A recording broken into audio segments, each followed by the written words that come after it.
Muy bien, pues buenas tardes. Vamos a continuar con nuestros estudios cronológicos de la Biblia. Hoy tenemos libro nuevo. Hoy comenzamos con los libros o con el libro de Primera y Segunda de Reyes. Vamos a indagar un poquito más en este periodo de la historia de Israel tan interesante. Este libro es muy interesante porque ocurre algo muy significativo, algo triste pero muy importante de entender para todos aquellos que queremos sacarle un poquito más de provecho a la Biblia. Si no entendemos bien lo que históricamente ocurre con el pueblo de Israel, nos vamos a perder seguramente cuando lleguemos a algunas partes de este libro con las naciones. Ya veremos por qué. Pero vamos entonces a dar comienzo a este libro de Reyes. Espero que el libro de los Salmos lo disfrutaran. ¿Cuántos disfrutaron el libro de los Salmos? ¿Verdad? Aprendimos algunas cositas juntos de ese libro y qué bien, que ojalá Dios quiera también que en este libro nos siga mostrando y revelando esos principios que transforman nuestras vidas. Recordemos lo que nos decía Santiago, que escuchar la palabra solamente por escucharla y no hacerla es una manera de engañarnos a nosotros mismos. Pero cuando escuchamos la palabra y sacamos esos principios que ella contiene y los ponemos en práctica en nuestra vida, entonces se produce el cambio, entonces hay vida en nuestro interior y aún fuera de nosotros. Así que la idea de hoy es que Dios abra nuestro entendimiento para que podamos no solamente entender esta palabra, sino poder aplicarla en aquellas áreas de nuestra vida donde sea necesaria. Muy bien, así que llegamos a los libros de Reyes. Habíamos hecho el parón en el libro, o más bien habíamos incluido antes de estos libros el libro de Salmos. ¿Por qué? A ver, ¿quién me dice por qué metimos el libro de Salmos antes de los libros de Reyes? Venga, un estudiante aventajado, que me diga por qué. Porque la mayoría de ellos los escribe David, ¿de acuerdo? David, la historia del rey David se cuenta ¿en qué libros? En Primera y Segunda de Samuel. Así que por eso después de Primera y Segunda de Samuel, antes de continuar con la historia que dejamos en Segunda de Samuel, que sería el libro de Primera de Reyes, hicimos este inciso de ver el libro de los Salmos, puesto que la mayoría de ellos, como Damaris dice, le correspondían a David. Así que como estamos viendo esto cronológicamente, por eso incluimos el libro de los Salmos. Tendremos que hacer lo mismo ahora cuando lleguemos a la vida de Salomón, ¿verdad? Porque como saben, Salomón también es el autor de algunos libros de la Biblia, y entonces también insertaremos ahí sus escritos antes de continuar con la historia. No tengo aquí puesta la tablita de colores donde está cronológicamente, ustedes si la tienen ahí en su manual, así que si la quieren ahí ver, verán que debajo del libro de los Reyes pues tenemos los libros de Salomón que comentaba. Pero bueno, hoy vamos a centrarnos en los libros de Reyes, Primera y Segunda de Reyes, y vamos a ver de qué hablan estos libros, qué nos cuentan y qué es lo que nos dicen. El título dice, continúa la monarquía. Habíamos empezado a ver la monarquía al tiempo de los reyes de Israel. El primer rey fue, venga, que sea dinámico esto, ¿quién fue el primer rey? Saúl. El primer rey fue Saúl, el segundo rey de Israel fue el rey David, y el tercer rey de Israel, pues lo vamos a ver aquí en este libro de Reyes. Por eso dice continúa la monarquía, ¿de acuerdo? Continúa porque no se detiene en David, aunque fue el mejor de los reyes, no se detiene, sino que la monarquía va a continuar. Entonces vamos a ver cómo continúa, vamos a ver como siempre unos datos generales sobre el libro antes de pasar a su contenido. ¿A quién le corresponde la autoría de este libro? ¿Quién es su autor? Bueno, pues no se sabe. No se sabe quién es el que escribe los libros de Primera y de Segunda de Reyes. El autor de este libro es desconocido, aunque algunos teólogos, como dice ahí, sostienen que uno de los posibles candidatos a haberlo escrito podría haber sido Jeremías, ¿vale? El profeta Jeremías. Hay algunas otras teorías, esta es la más consensuada probablemente, pero sin seguridad de saberlo. Así que se ha mantenido como desconocido el autor de estos dos libros de los reyes de Israel. ¿Qué género literario vamos a tener aquí? Ya no es... En los Salmos veíamos que era la poesía, habíamos cambiado de género literario, estábamos en ese entorno poético de escribir, etcétera, etcétera, con sus reglas, sus paralelismos, todo eso que veíamos. Ahora cambiamos, cerramos todo eso y volvemos otra vez a poner nuestra mente en modo narrativo. Simplemente están contándonos la historia que sucedió, ¿de acuerdo? Como la mayoría de los libros que habíamos visto hasta ahora. El género narrativo, nos están contando la historia tal y como fue, y de ahí nosotros pues le pedimos a Dios que nos dé sabiduría para sacar las enseñanzas pertinentes para nuestras vidas. Pero aquí estamos entonces con género narrativo, no es doctrina, no es profecía, es el género narrativo. Están contando unos sucesos que ocurrieron en un momento puntual de la historia de Israel, ¿de acuerdo? ¿En qué periodo de la historia, en qué momento de la historia de Israel entonces se están produciendo, qué fechas estamos manejando con estos libros de Primera y de Segunda de Reyes? Pues dice que vamos desde la muerte del rey David, lo habíamos dejado ahí en el segundo libro de Samuel, terminaba con la muerte de David. Eso ocurre en el año 970 a.C. Recuerden que vamos contando para atrás, ¿verdad? En el Antiguo Testamento los años se cuentan para atrás. Desde el año 4000, por así decirlo, o 6000 a.C., pues hemos venido para atrás. En el año 2000 a.C., ¿quién estaba? ¿Quién se acuerda? ¿Qué figura había en el año 2000 a.C.? Abraham. Después decíamos que en el año 1000, más aproximadamente, estaba David, ¿verdad? Bueno, pues la muerte de David sucede en el 970 a.C. y va a cubrir hasta el exilio de Judá, el reino del sur, que se produce en el año 586. ¿De acuerdo? A lo mejor ahora todo esto, ¿cómo que exilio? El reino de Judá, ¿qué me estás contando? No se preocupen de momento si no saben qué es lo que está diciendo esto, porque ahora en el libro lo vamos a estudiar, lo vamos a ver. Ya nos va a sonar conocido. De momento vamos a dejarlo ahí, del 970 al 586, o sea, son 300 y pico de años, ¿verdad? Que estamos cubriendo con los dos libros de Reyes.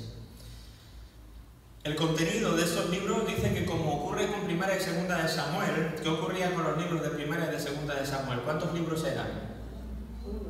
Era un solo libro, pero por así decirlo lo habían partido en dos volúmenes, ¿no? Para que no fuera tan gordo, no fuera un libro tan grueso de llevar, pues vamos a partirlo en dos. Es una sola historia partida en dos. Los Reyes pasa exactamente lo mismo, no son dos libros separados que de alguna manera uno se hizo aquí y otro se hizo.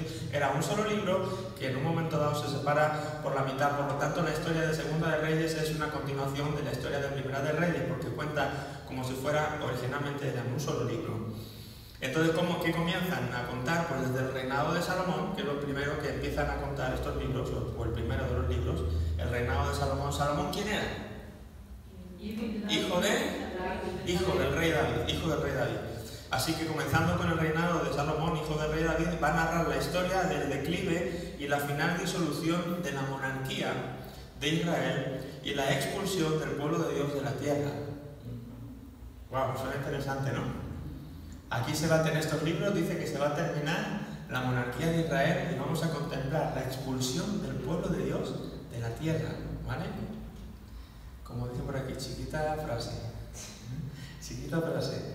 Se dice pronto, pero bueno, lo analizaremos en el transcurso de este curso. Vamos a ver entonces Primera de Reyes, para separar un poco Primera y Segunda. La primera parte del libro, Primera de Reyes, entonces, ¿qué es lo que cuenta? Dice que relata los últimos días del rey David. Y el reinado no está muerto.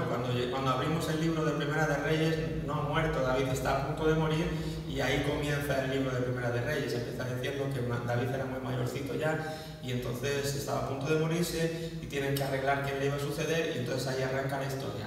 ¿De acuerdo? Ahí arranca la historia con los últimos días de David y el reinado de su hijo, el rey Salomón, así como la historia del rey Roboam, que era el hijo de Salomón. Ya lo veremos, no se preocupen.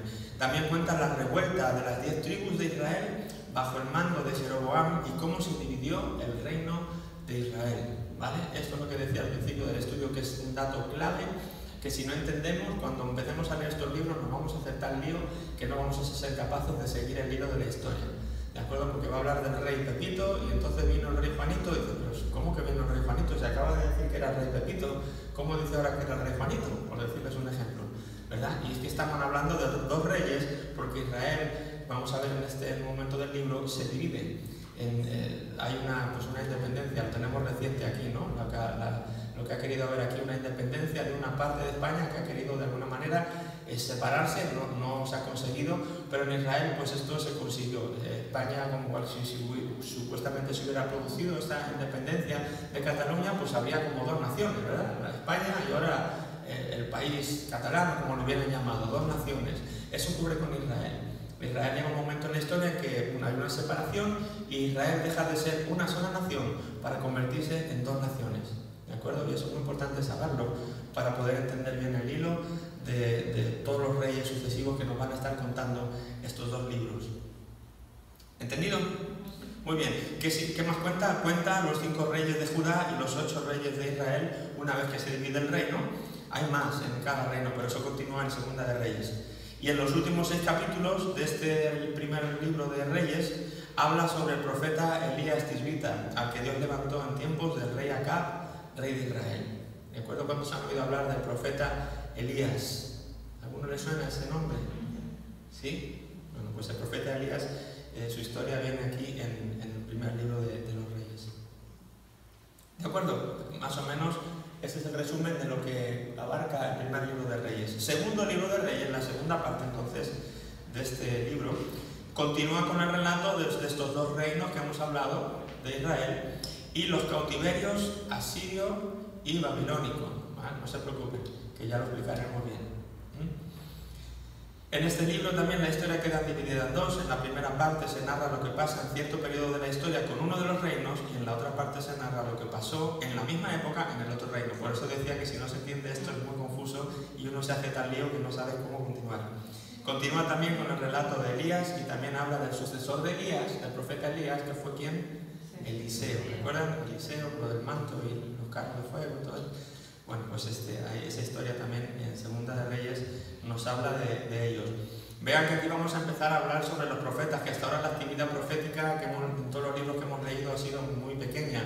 Ahora en este periodo de la historia de la monarquía de Israel y de esta separación que se produce, la actividad profética es cuando empieza a abundar. Empiezan a llegar los mensajeros de Dios, los profetas de Dios, trayendo palabra al pueblo, a uno y a otro, tanto a Israel como a Judá, incluso a otras naciones vecinas de estas 2 naciones. Así que eso lo vamos igual, cuando en medio de todos estos libros vamos a tener que intercalar la actividad de los libros, pues Isaías, Jeremías, ¿no? Todos estos libros proféticos o los profetas de mayores y menores de la Biblia, los vamos a tener que ir insertando de alguna manera aquí también en el contenido de estos libros. ¿Vale? ¿Se entiende? ¿Vamos bien? Bueno, si no entienden no se preocupen porque esto es solamente algo rápido, luego vamos a entrar despacito a ver la historia bien y vamos a aclarar todas las dudas que puedan surgir. Vamos a ver un bosquejito de ambos libros, un bosquejo muy sencillo de los 2 libros.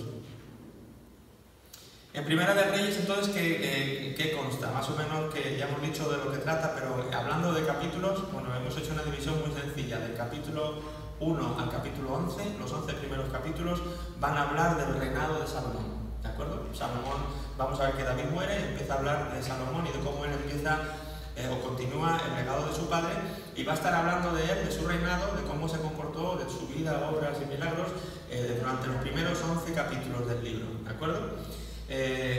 Cuando llegamos al capítulo 12, hasta el final del libro, que es el capítulo 22, ahí haríamos otra sección que sería los tempranos días del reino dividido. En este capítulo 12 es el capítulo clave del libro de Primera de Reyes, porque es cuando esta nación de la que hablábamos antes se divide en 2 y entonces nos empiezan a contar cómo va en una parte, cómo va en otra, qué está pasando en una nación y qué está pasando en la otra.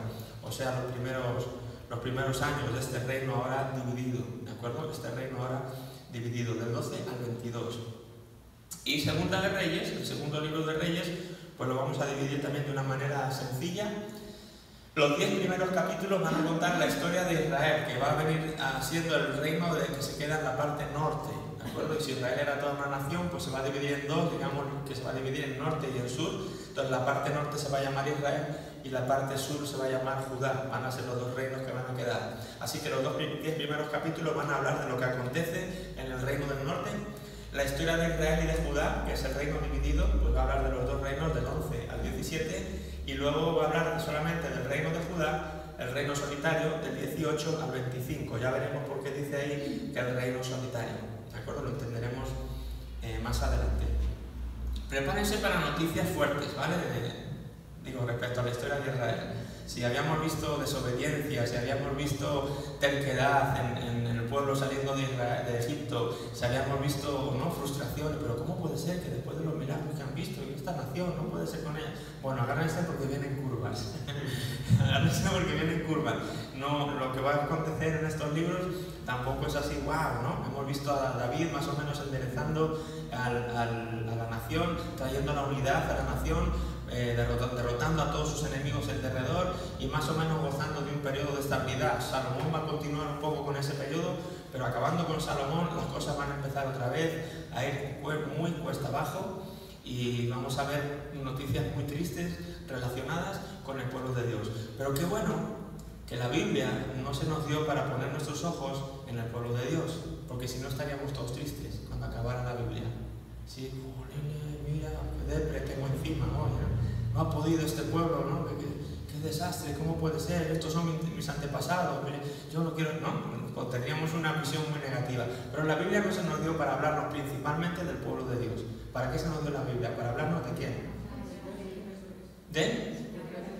Del protagonista, que es Dios, ¿verdad? En este caso, más Dios, porque Jesús todavía no ha venido en el Antiguo Testamento, pero este libro se nos da para que conozcamos a Dios y que aprendamos de las cosas que Israel no hizo bien, pero básicamente para que aprendamos qué hace Dios cuando su pueblo no hace las cosas bien, ¿sí? ¿Qué hace Dios cuando su pueblo se descarrila y es un desastre?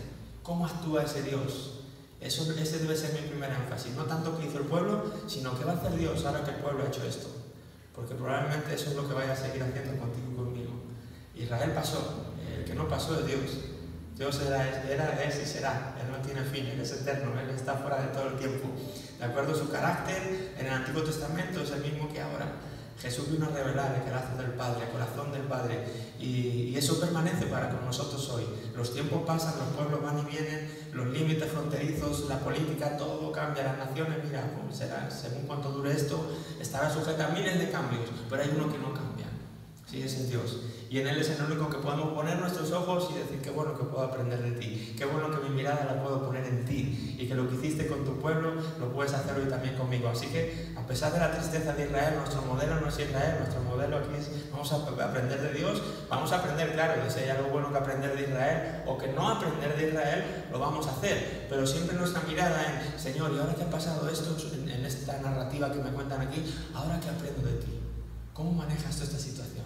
Siempre buscando al protagonista principal de la historia. ¿Les parece bien? Bueno, pues esto básicamente es el contenido así somero y breve, reducido de los dos libros de Reyes. Empezamos entonces con materia. Venga, una introducción de estos dos libros. El nombre de Reyes, ¿por qué se titula este libro? ¿Por qué se le pone Reyes?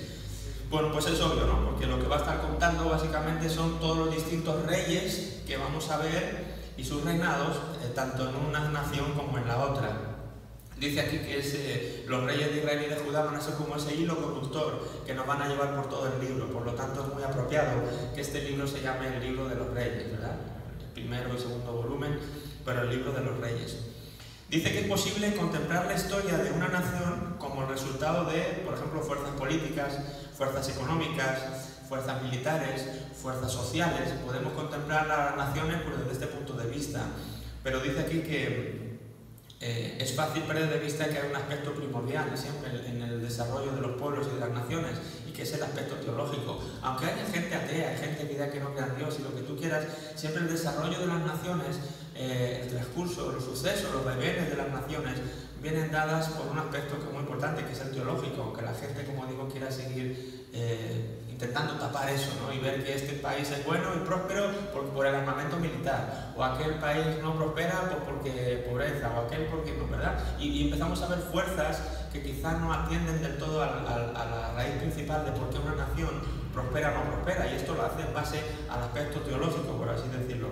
En el caso del pueblo de Dios, el escritor de Reyes dice que no tiene duda alguna de que la ascendencia o la decadencia del pueblo de Dios tiene que ver principalmente con el aspecto moral. A eso me refería con lo teológico, digamos más bien un aspecto moral. ¿Qué quiere decir? Que es el pecado lo que ocasiona la ruina, la derrota y la caída, dice ahí. Del mismo modo es la obediencia, la devoción y la santidad lo que traen fortaleza, victoria y bendición.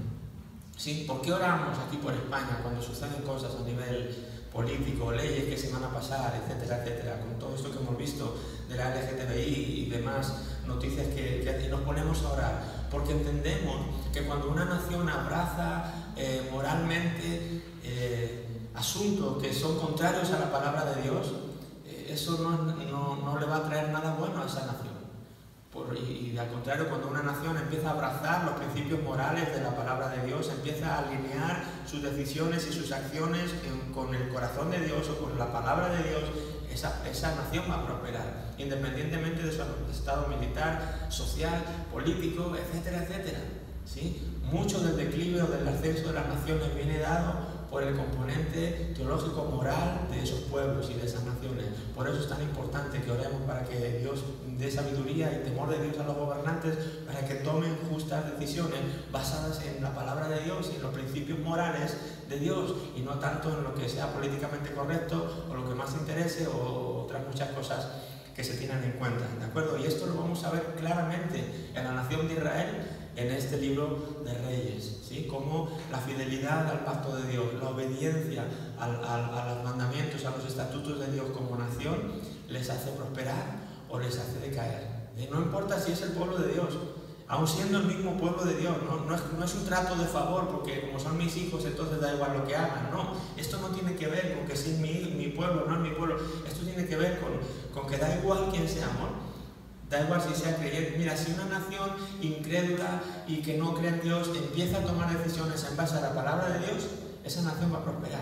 Si una empresa, de hecho muchas empresas, es curioso, hay empresas que han investigado y han visto principios en la Biblia, empresas seculares, empresas que no son cristianas, pero han indagado, han estudiado, han escuchado, han oído predicaciones o amigos cristianos que les han hablado de principios bíblicos y se han atrevido a incorporarlos en sus empresas y han experimentado una bendición en sus empresas, una explosión, un auge, un crecimiento, aun siendo ellos incrédulos. Pero se han dado cuenta, yo no soy cristiano, pero los principios de la Biblia funcionan. Así que a mí, mira, ¿verdad? Da igual de quién seamos, de qué nación estemos hablando. No por ser Israel, haga lo que haga, le va a ir bien. No. Si Israel no hacía lo correcto como nación, iba a ir en declive. Si Israel hacía lo correcto como nación, iba a ir en ascenso. Y eso ocurre con cada nación, con cada empresa, con cada colectivo y con cada individuo también. Por eso es tan importante la obediencia a la palabra de Dios en nuestras vidas también, como individuos y como personas, porque cuanto más nos aferremos a la palabra de Dios y nos alineemos con los valores morales que Dios revela en su palabra, vamos a experimentar crecimiento en nuestra vida, ascenso y no declive, descenso y derrota, como vamos a ver en la nación de Israel. Así que no olvidemos eso, no olvidemos que no son tanto las cosas militares, políticas, económicas, etcétera, etcétera, lo que puede levantar o hundir a un país, sino muchas veces obedece a motivos, como digo, morales o teológicos. Muy bien, pues entramos después de esta primera introducción ya con el relato o la narrativa del capítulo primero de los libros de Reyes. Verán que en las hojas esta vez no ha ido tan capítulo 1, capítulo 2, capítulo 3, capítulo 4, como hemos venido haciendo en algunos de los últimos libros, pero más o menos he seguido el bosquejo que les he dado antes, ¿verdad? He agrupado ahí los primeros, el reinado de Salomón primeramente, como los primeros 11 capítulos, y básicamente ahí he puesto algunos subtítulos: el ascenso de Salomón al trono, por ejemplo, que son del capítulo 1 al capítulo 2, versículo 11, ¿de acuerdo? Entonces he ido agrupando así la historia, por no tan capítulo 1 y 2, sino un poquito más somero, más reducido, ¿de acuerdo?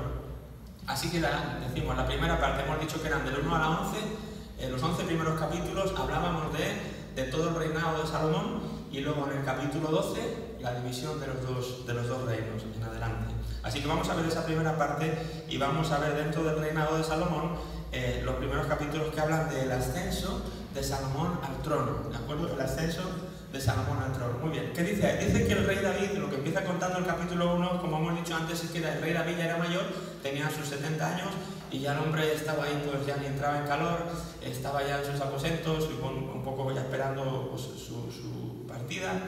Entonces era el momento de que pues, le sucedieran, ¿no? Que el siguiente rey pues entrara a tomar el cargo como rey. Era algo que David, es otro de los errores, por así decirlo, que le atribuyen a David. Y es que no había dejado claro o no había hecho una buena transición en esto de pasarle el testigo al siguiente rey. Él estaba ya mayor y él estaba ahí esperando ya sus últimos días y no había hecho nada por decir, bueno, yo ya no estoy para reinar esta nación, ¿quién me va a suceder? ¿Quién va a venir detrás de mí a hacerse cargo de esta nación? ¿A quién le entrego yo ya el testigo para que continúe? No lo había dejado dicho claro de ninguna manera.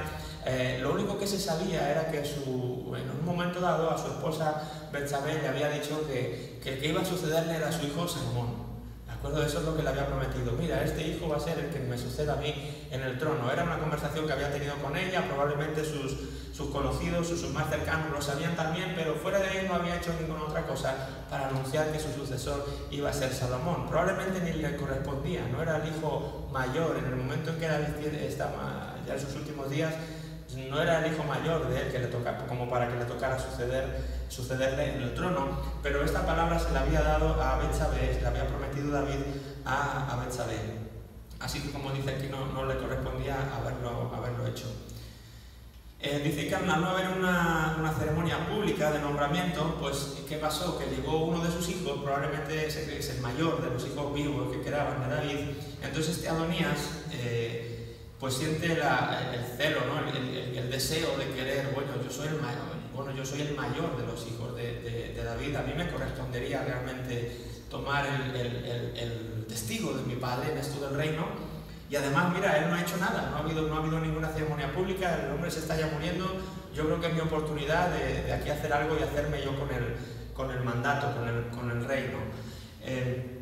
Así que, pues si no le había pasado ya con Absalón y con algunos otros, ¿se acuerdan la historia de primera y de segunda de Samuel? Como varias veces, incluso su hijo Absalón se había sublevado, intentó arrebatarle por la fuerza el trono, incluso luchando con él.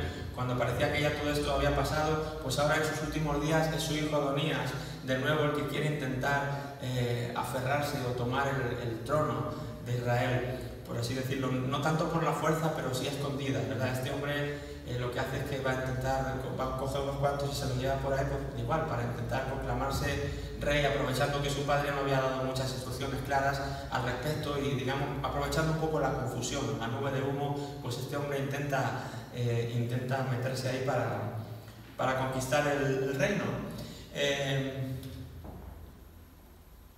Dice que él sentía que el reino le correspondía. Además dice que este era de muy hermoso parecer, el versículo 6. ¿Verdad? Está hablando de que este Adonías, el hijo, como que era de muy hermoso parecer. Y yo no sé qué tiene esto, ¿verdad?, del hermoso parecer, pero no es la primera vez que se dice con Saúl, ¿verdad?, que era de hermoso parecer y que su melena y su cabello. Y yo digo, Señor, hazme feo, o gracias por haberme hecho feo, ¿verdad? Porque esto del buen parecer a veces le está trayendo más problemas a la gente que otra cosa. Porque ser bien parecido y el ser, pues oye, yo tengo la pinta del rey, ¿verdad? Y como eso es lo que los hombres tristemente vemos y nos fijamos, pues ahí tienes a Adonías mirándose al espejo por la mañana y diciendo, no estoy tan mal, pues es que parezco rey, ¿no? Es que mira la cara que tengo y el tipo, y yo soy de buen parecer, soy el hijo mayor, caramba, ¿por qué se va a quedar este hermano mío más pequeño con el trono cuando realmente si yo soy mayor y mira, tengo toda la pinta? Pues venga, que el reino sea para mí, ¿de acuerdo? Cuidado con estas cosas. El versículo 15 del capítulo 2 dice, tú sabes que el reino era mío y que todo Israel había puesto en mí su rostro para que yo reinara, mas el reino fue traspasado y vino a ser de mi hermano, porque por Jehová era suyo.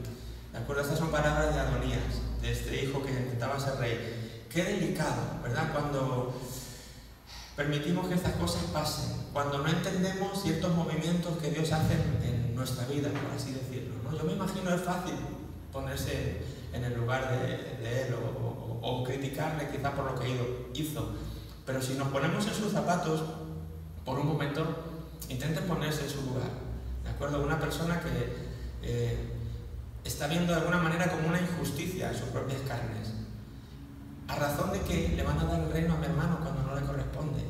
Es un capricho de mi padre. Solamente es que mi madre se puso tozuda con él, le dijo, oye, pues yo me gustaría que fuera. ¿Ha sido esto una cosa humana? ¿Qué ha sido? ¿Ha sido un capricho de Dios? El caso es que no se han seguido los procedimientos lógicos. Es más lógico que yo sea el rey. Y para colmo soy de buen parecer. ¿Por qué no se están siguiendo los procedimientos, verdad? Cuidado cuando no entendemos las cosas de Dios. Porque cuando no se entienden las cosas de Dios es muy fácil intentar buscar nuestra propia lógica, justificar el porqué de nuestras acciones, intentar tomar el control y el mando de lo que Dios no está haciendo para hacer lo que yo quiero hacer. ¿De acuerdo? Y es fácil decirlo, pero claro, cuando te toca a ti ser rey, de repente no lo eres, es como que, caray, qué difícil es esto. ¿De acuerdo? Es como Job, cuando te toca sufrir sin haber hecho nada, caray, pero ¿por qué yo? No había otras personas, yo no he hecho nada. He sido justo, he sido intachable, me he comportado. ¿Por qué tengo que sufrir yo de esta manera, verdad? Pues no, la rueda del alfarero de Dios. Sentimos que Dios de alguna manera está clavándonos algún dedo por aquí de, ay, ¿verdad? Esto no me gusta. Esta situación me resulta incómoda. Quiero salir, quiero saltar de la rueda del alfarero. Intentar hacer yo mi propia vasija. Tengamos cuidado con estas cosas. Porque visto ahí, pues se ve muy lejano, se ve como, pero ¿qué tal tú y yo? ¿Qué tal yo? Cuando de repente en tu trabajo eras el más indicado para que te dieran ese puesto que se quedó de jefe, por ejemplo, en tu sección, y de repente pues ahí hay un enchufe o algo, cualquier otra cosa, y se lo dan a otro que acaba de llegar, que no tiene la habilidad que tú tienes toda la experiencia en esa empresa, todos los años, y de repente por ahí no sabes por qué, pues como dice aquí, pues porque por Jehová, pues no, porque Él quiso, pues ahí simplemente sin razón aparente. Ahora resulta que yo me quedo sin ese acceso que también me vendría para alimentar a mi familia, para, no lo sé, ¿verdad?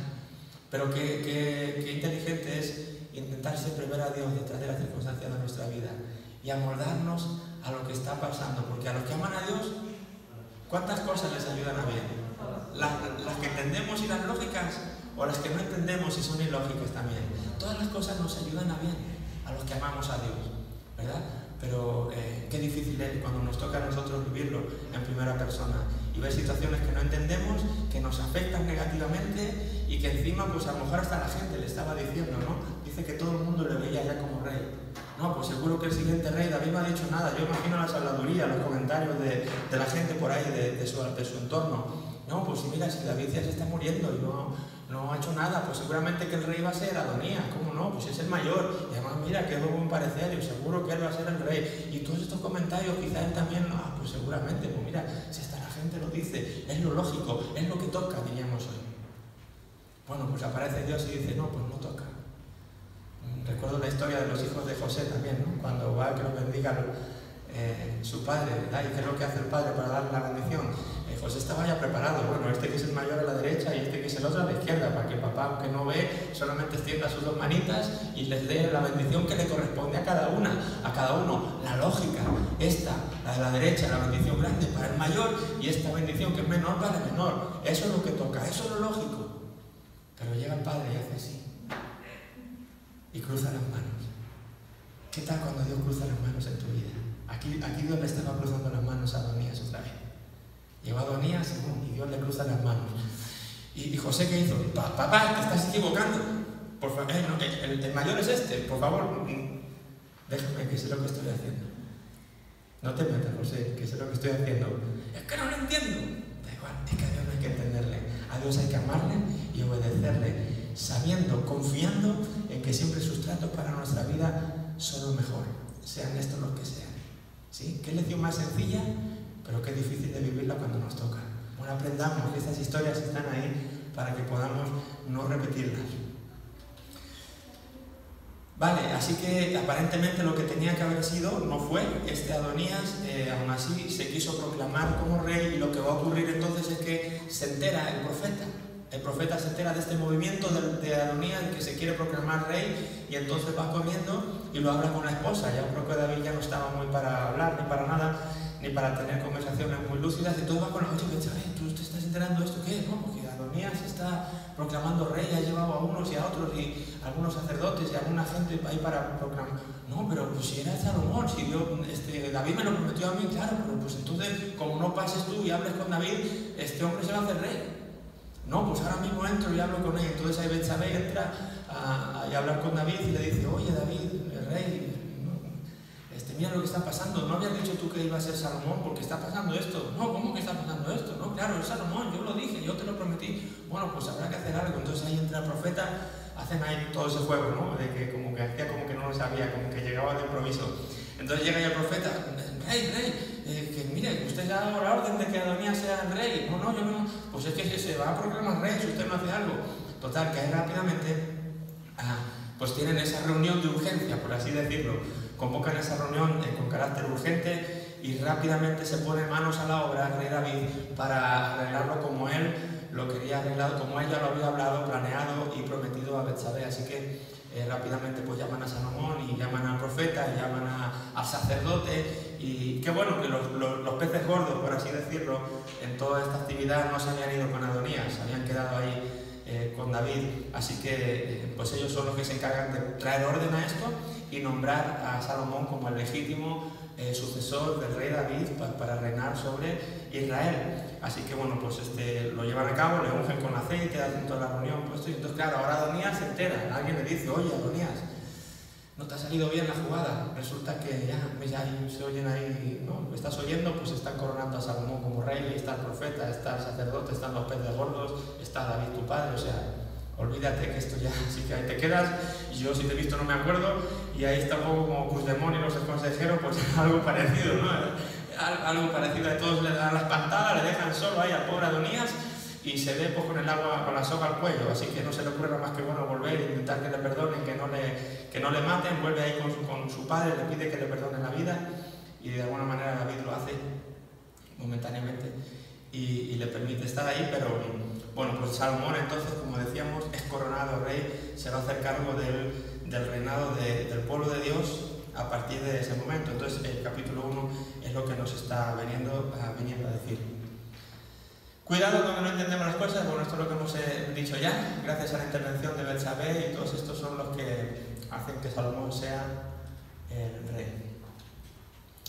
Tras dar unos cuantos consejos al nuevo rey, ¿verdad? Ahora David le quiere decir a su hijo, pues antes ya de partir, pues le dice, ¿no?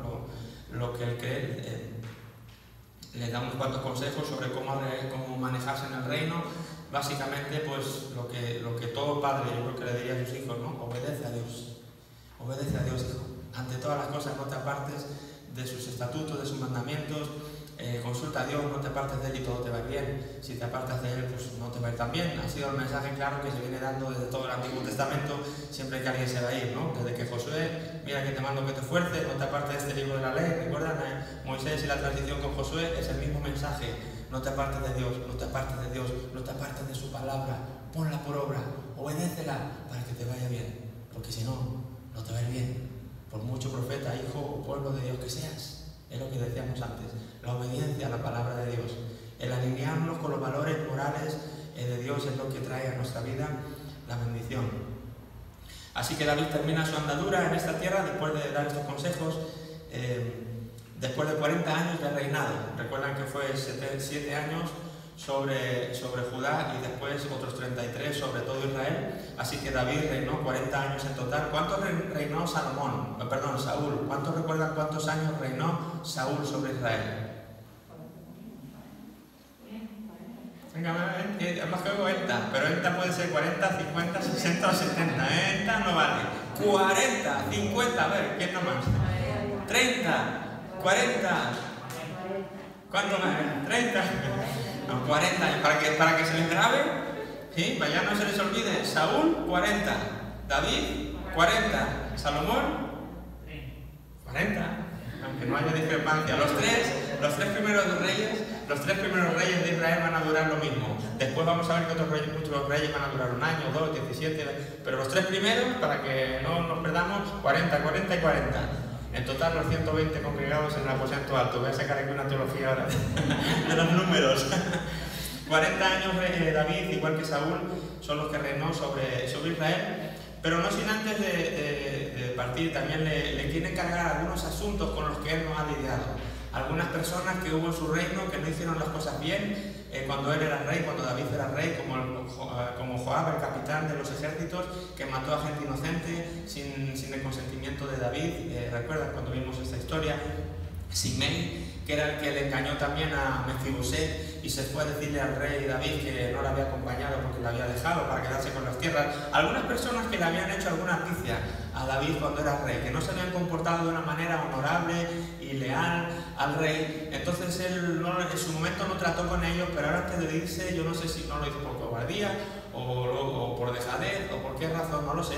El caso es que él lo tiene ahí en su mente y sabe que esas cosas son asuntos sin resolver, se los encarga a Salomón. Dice: Salomón, acuérdate de esta hijo Joab que hizo esto, acuérdate de que está ahí Simei que hizo lo otro, y le da así el encargo de algunas personas para que le dice: tú con tu sabiduría haz lo que tengas que hacer con ellos, pero encárgate de establecer juicio sobre ellos o lo que tú consideres conveniente hacer, ¿vale? Eso también se lo dice, y con ello, bueno, pues a poco David parte con el Señor, ¿de acuerdo? Y ahí entonces se termina ahora sí se termina del todo la historia del rey David, ¿de acuerdo? Termina en el primer libro de Reyes, en los primeros capítulos.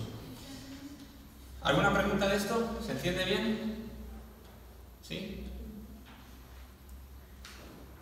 ¿Sí? No hay nada, no se queden con dudas, ¿verdad? ¿Vale? Capítulo 2, Salomón afirma el reino, ¿de acuerdo? Ya entonces ha sido nombrado rey, Salomón ha sido ungido como tal, y aquí empieza entonces la andadura del tercer rey de Israel, el rey Salomón. ¿Cuál es la historia en una frase del rey Salomón? Es un rey que empieza como bien y termina mal, ¿de acuerdo? ¿Cómo empezó Saúl? Bien. ¿Cómo terminó? Mal. ¿Cómo empieza Salomón? De la misma manera. Empieza bien, hay buenas expectativas, pero la vida no consiste en cómo uno empieza. La vida no es una carrera de 2 pasos, la vida cristiana. Esto es constancia, y esto es terminar bien, no solamente empezar bien. Y desgraciadamente vamos a ver en Salomón a un rey que empezó bien, pero que terminó muy mal, ¿verdad? Muy malamente. Vamos a ir desgranando el porqué. Eso lo vamos a ver entonces en los capítulos del 2 al 5, básicamente. En estos 4 capítulos vamos a ver cómo Salomón empieza bien, cómo afirma su reino, etc. Dice que Salomón comienza su reino con firmeza. ¿De acuerdo? Él toma el toro por los cuernos, coge su reinado, hace caso a lo que su padre le ha dicho, y todas las amenazas que su padre le había comentado, que había a su alrededor, una tras una, pues acaba con ellas, ¿verdad? Acaba con Adonías, porque Adonías, cuando viene el hermano que había intentado quedarse con el reinado de su padre, este Adonías había pedido quedarse con una de las esposas de David, y entonces cuando esto se entera Salomón dice: este hombre todavía no ha arreglado su corazón, este lo que quiere es quedarse con la esposa tiene aquí unas triquiñuelas, no me parece limpio, sabría algunas cosas más de él, no lo sé, el caso es que manda a acabar con la vida de su hermano de Adonías, así que acaba con él. Cuando pide casarse con la sierva de David, también acaba con Joab, el capitán del ejército de David, que mató a gente inocente. Dice que tiene que vengar esa sangre que derramó inocentemente para que no sea un lastre sobre su reino. Así que él con firmeza va y manda también a Joab que le maten para acabar con él, acaban con su vida, por lo que decimos, porque había servido a su padre derramando sangre inocente. Y con Simei, le había perdonado la vida en principio, le había dicho: mira, te perdono la vida, pero te voy a mandar como exiliado, por así decirlo, te vas a ir ahí a tal ciudad y no te está permitido salir de esa ciudad para nada. Si tú sales de esa ciudad, entonces yo voy a acabar con tu vida. Él dice: vale, entonces permanece en esa ciudad viviendo, pero llega un momento en que sus siervos se van de la ciudad, los siervos de este Simei se van de la ciudad, y él va y les persigue: oye, ¿dónde están mis siervos? Voy a por ellos. Entonces se va de la ciudad, desobedece, sale de la ciudad, y cuando regresa, pues Salomón se entera y le confronta: oye, Simei, no dijimos que... Sí, dijimos eso, ¿por qué sales? Ah, no sé, pues porque hice. Bueno, pues lo que te dije, pues esto es lo que va a pasar, así que le había prometido que si salía le mataría, así que lo ejecuta. Por lo tanto, empieza su reinado de esa manera, limpiando y trayendo orden a todos los asuntos que habían quedado ahí sin arreglar, que su padre le había encargado.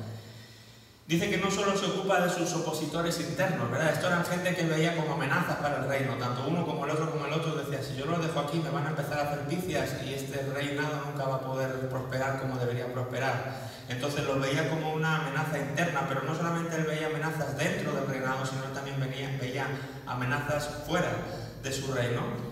Entonces lo que hace, pues como es estas estrategias, ¿verdad? Él va y se casa con la hija del faraón, para de alguna manera pues establecer como esas alianzas que había antes entre los reyes, ¿no? Que este rey se casa con la otra reina de no sé dónde, pues así se alían los reinos y entonces somos fuertes, y todas esas alianzas políticas y estratégicas que se hacían. De alguna manera Salomón lo empieza a hacer aquí y se casa con la hija del faraón para formar una alianza con uno de esos posibles enemigos suyos. Él veía también a esta nación como una posible amenaza y él quiere eliminar las amenazas de su reino. Así que él lleva a cabo esa estrategia. Gracias a estos pasos políticos, dice, el reinado de Salomón comienza con una calma casi desconocida por el rey anterior. David había traído unidad al pueblo, había unido a todas las tribus en una sola, ¿verdad? Como un solo pueblo, como una sola nación, y había llegado a acabar con todos sus enemigos, pero a base de luchar continuamente. Uno ve el reinado de David y es lucha tras lucha tras lucha. Parece ser como que el pueblo nunca podía gozar de una verdadera paz o tranquilidad o calma. Sin embargo, ahora es el tiempo de Salomón en el que él establece esta firmeza en su reino y mira, aparece el mar como cuando se queda el mar así que hace poco fuimos ahí a casa de alguien o veníamos de no sé dónde, ya no sé qué día era, veníamos y desde el coche vimos el mar de estas veces como que esto es el mar o es una piscina gigante. Era una calma que de esas veces que te tienes que parar y mirar, ¿no? Porque no es normal, no es común verlo. Entonces a mí me recuerda el periodo de Salomón algo así como un mar en calma, totalmente tranquilo, donde la gente puede estar relajada, la gente puede estar feliz, no hay moros en la costa, no hay ni ruidos, ¿verdad? Es una especie así, lo que ocurrirá algo que no se había visto en el periodo del rey David, de su padre. Así que en el periodo de Salomón esto sí se consigue, ¿verdad? Tener esta paz. Incluso pues toda la gente, en todo el reino, desde la ciudad más al norte hasta la ciudad más al sur, dice que cada familia gozaba de su casita, por así decirlo. Tenían ahí en el capítulo 4, versículo 25, como dice eso. En esta versión Reina Valera dice: Judá e Israel vivían seguros, cada uno debajo de su parra y debajo de su higuera, desde Dan hasta Berseba, todos los días de Salomón. ¿Sí? O sea, durante todo el reinado toda la gente disfrutó de paz. Hay una versión que dice: cada uno tenía su propia casa con su jardín. Me dice algo así, ¿no? Como era yo. Y yo diciendo: amén, Señor. Sácanos del piso. No, es una broma. Creo que hay algún amén por ahí que se une a mí también. Señor, 1 Reyes 4:25, proclamo. Ahora está muy de moda eso de afírmalo, proclámalo y recíbelo. La teología del proclámalo y recíbelo. Bueno, eso existe, bueno, no es mi caso, yo no creo en eso. Que quede claro, pues si alguno, como se está grabando y todo, alguno va a decir que yo creo en esas cosas, no creo tanto en eso. Pero sí, para decir esto, ¿no? Que en todo el territorio la gente gozaba de esa paz, de esa tranquilidad, de esa prosperidad que Salomón estaba trayendo a su reino. Así que dices tú: caray, qué bien, ya le tocaba a esta gente pues tranquilizarse y disfrutar de un periodo así, ¿verdad? Lo bueno es que esto hubiera podido continuar en el tiempo, pero no fue así, desgraciadamente para Israel, ¿verdad? ¿Qué más nos cuenta de Salomón? ¿Por qué se le conoce a Salomón? Cuando alguien habla de Salomón, ¿de qué palabra se te viene a la mente? Cuando alguien habla de Salomón, ¿qué palabra viene a tu mente? Sabiduría, ¿verdad? Es lo que nos viene todo el mundo. Por lo que más destacado es este rey de Israel, es por este evento especial que sucede, que Dios se le presenta y le dice: pídeme lo que quieras que te lo doy, ¿de acuerdo? ¿Tú te has parado a pensar qué dirías si Dios te hiciera esa pregunta? A lo mejor crees que lo tienes muy fácil, pero si realmente esta noche Dios se te aparece en sueños y te dice: dime un solo deseo, el que quieras, te lo voy a conceder, es tuyo. Yo pensé que esto era más fácil, ¿verdad? Pero luego les contaré, no quiero alargarlo más, pero un día les contaré una experiencia que tuve yo con esto. Pero no parece, yo creo que no sería tan fácil como aparentemente parece. Pues yo fácil, si Dios me dijera, yo diría esto. Bueno, el caso es que él lo tenía claro y le dijo: Señor, pues yo soy joven, tengo que reinar aquí en un reino que me ha tocado llevar, el reino de mi padre, yo quiero hacerlo bien y ahora mismo lo que más necesito y quiero y te pido es sabiduría para gobernar este reino con sabiduría tuya. Entonces Dios escucha la petición, le agrada y dice: ok, pues te lo voy a conceder, te voy a dar sabiduría para gobernar y reinar este reino, pero además te voy a dar lo que no me has pedido también, que son fama, y te voy a dar riquezas, ¿verdad? Como ningún otro hombre ha tenido, sabiduría, fama y riqueza, como nadie antes que ti haya tenido ni después de ti tendrá. Así que Salomón pues se lleva el 3 en 1, ¿verdad? Se lleva el 3 por 1 vaya, había pedido una cosa y se lleva 3, ¿verdad? Oye, con Dios es así. Dios es así, es el corazón de Dios. Tú pides una cosa, Él te va a dar 3, ¿verdad? Se me viene luego se lo cuento también al final. Dios es generoso, ¿verdad? Dios es generoso y abundante, y Él le da a Salomón no solamente la sabiduría, sino riqueza y fama. Dice aquí que Salomón recibió sabiduría de Dios para gobernar su reino y discernir entre lo bueno y lo malo. Y la fama de sabiduría fue conocida en todo el mundo, ¿de acuerdo? No fue así en su pequeña aldea o en su pequeño reino, donde los habitantes de su reino se enteraron de que era un rey sabio. Esto se extendió por todo el mundo porque era una sabiduría sin igual. Sabiduría entendido no que supiera de muchas cosas, que el hombre también. Por ahí dice que el hombre disertaba de todo, ¿no? El hombre era un hombre sabio en cuanto a a conocimiento, tenía conocimiento de muchas cosas. Él escribió sobre muchos asuntos. Yo digo que Salomón sería como escritor hoy día, ¿no? Tendría no sé cuántos volúmenes de libros escritos sobre temas dispares, plantas, animales, insectos, la vida, lo bueno, un montón de cosas, ¿verdad? Disertaba, dice ese hombre, sobre un montón de cosas. Pero eso no es sabiduría, eso es conocimiento. La sabiduría que Dios le da a Salomón aquí es la capacidad de saber discernir entre lo bueno y lo malo. ¿Sí? Es saber cuando una cosa es buena o cuando una cosa es mala, tener ese discernimiento, esa capacidad de saber cuándo una cosa es buena o cuándo es mala. ¿Qué hacer en una situación determinada en mi vida? Uy, llega un problema y ¿cómo sé yo lo que tengo que hacer aquí? ¿Qué es lo bueno y qué es lo malo? Bueno, este hombre tenía la sabiduría de Dios para saber discernir entre lo bueno y lo malo. Ese tipo de sabiduría. La otra, pues la recibiría de su madre, o de la inteligencia dice que se hereda por la madre, ¿no? Pues desaría de la madre, o yo no sé, era un hombre inteligente, culto, preparado, todo lo demás, pero la sabiduría de Dios tenía que ver con eso, con la capacidad para saber discernir entre lo bueno y lo malo. Eso es lo que significa ahí la palabra sabiduría que Dios le da a este hombre. Lo cual es un poco chocante, ¿verdad? Y paradójico cuando uno ve cómo termina Salomón.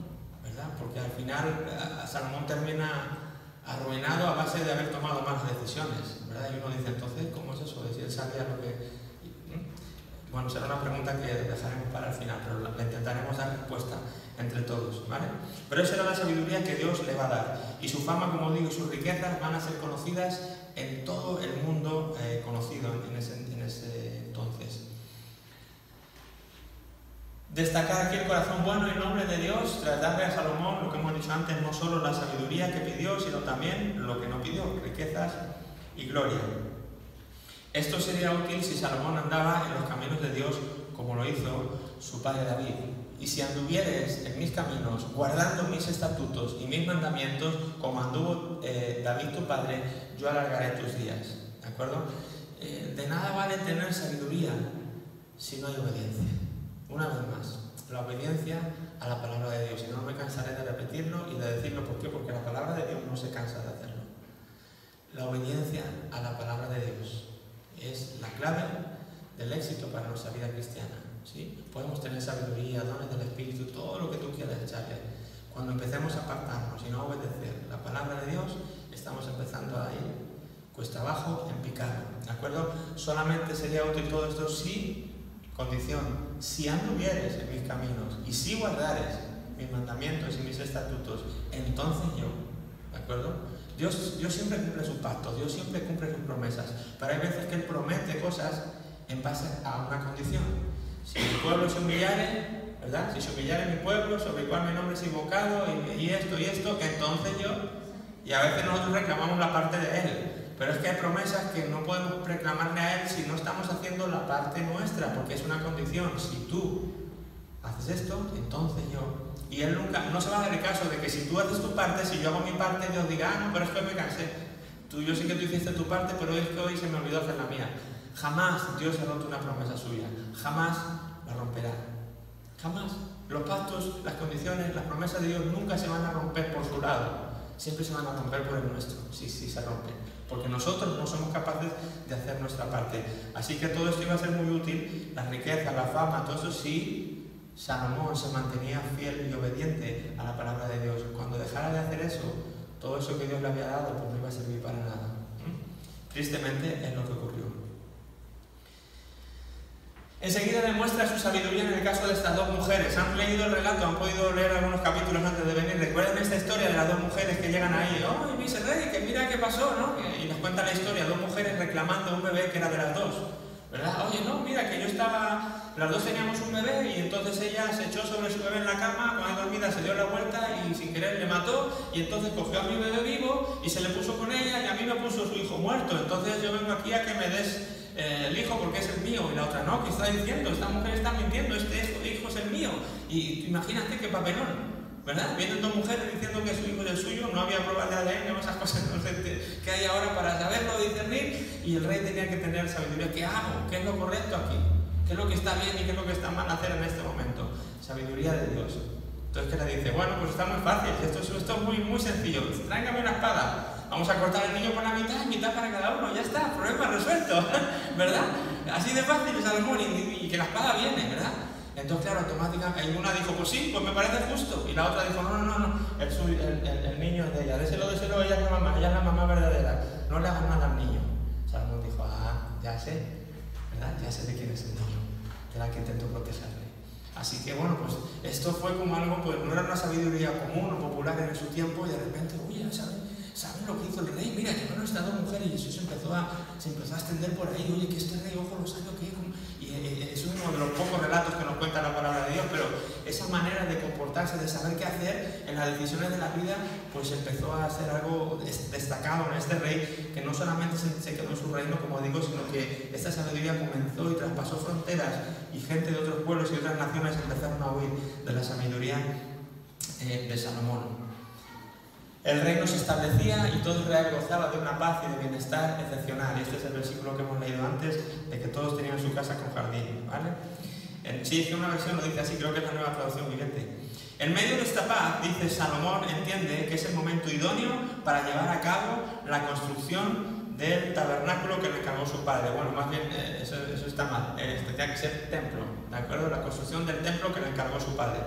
Esto va a ser una de las grandes también proezas o hazañas o logros de David, de Salomón en su reinado, en la construcción del templo. Recuerdan que David había querido construir una casa a Dios, le había dicho, Señor, yo quiero construir una casa, no puede ser que nosotros vivamos en casa si tú estés en una tienda móvil para allá acá en el tabernáculo, yo te quiero hacer una casa a ti, y Dios le dice, ok, me está muy bien David, me parece muy bien, pero tú eres un hombre de guerra, me encanta la idea, pero a ti te voy a dar los planos, y el que la va a hacer no vas a ser tú, sino la va a hacer tu hijo. Yo te voy a hacer una casa a ti, y va a ser le da la promesa que le hace a David, que ya la vimos, ¿no? Lo de establecer su trono para siempre, y de ahí viene Jesús y todo lo que ya sabemos. Pero era su hijo el que iba a encargarse de construir este templo, una casa donde Dios pudiera morar de una manera permanente y en una casa digna. Así como ellos vivían en casas dignas, querían que Dios tuviera también su casa digna. Así que Salomón entiende que bueno, pues ahora es un buen momento, hay firmeza, hay estabilidad, hay paz en mi reino, es el momento de hacer lo que mi padre le dijo Dios a mi padre que hiciera, que yo haría con sus planos. Así que se va a poner manos a la obra y se va a poner a construir el templo tan importante, el templo del que vamos a hablar, largo y tendido.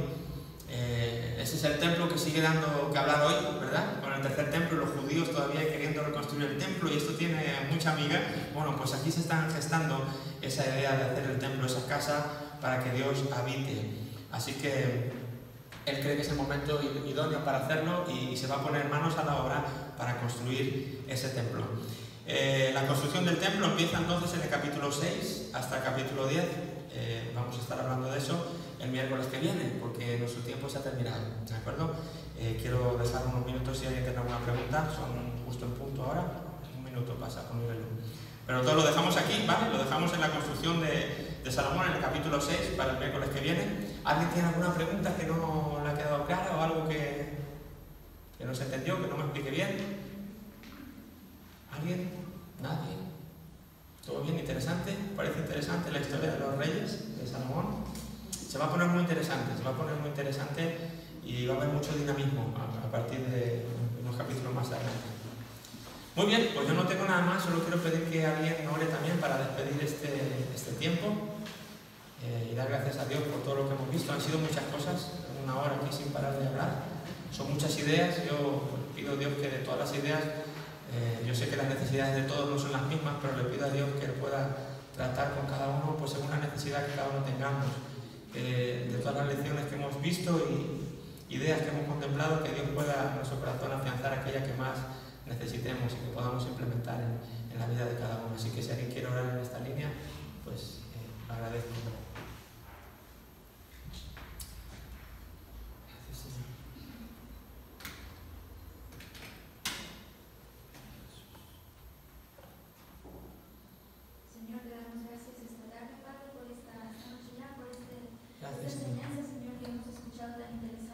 Gracias, Jesús. Estos primeros reyes de Israel. Gracias, Señor.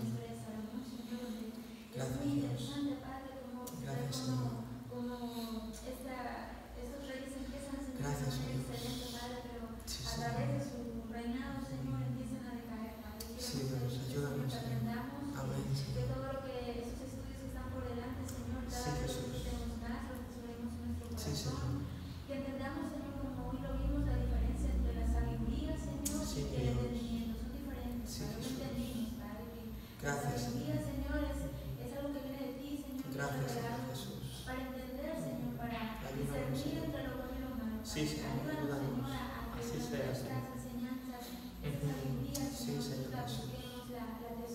Sí, mi Dios. Porque eso es lo que también, Señor, necesitamos tanto para nuestra vida. Gracias, Señor, así es. Entendimiento que tú quieres que tengamos, Padre. Te pedimos por la vida de Juan, gracias te damos por estos estudios. Te pedimos que te quedes con nosotros, que te lleves con a nuestros hogares. Sí, mi Y Dios. que la paz, Señor, de Cristo Jesucristo esté con nosotros. En nombre de tu amado Jesús. Gracias. Amén. Gracias, América. Recuerden en Santiago, si alguno tiene falta de sabiduría, pídesela a Dios, que la da escasamente, no, que la da abundantemente. Así que alguno necesita sabiduría, pídala a Dios, Él quiere darnos más. ¿Sí? Muy bien.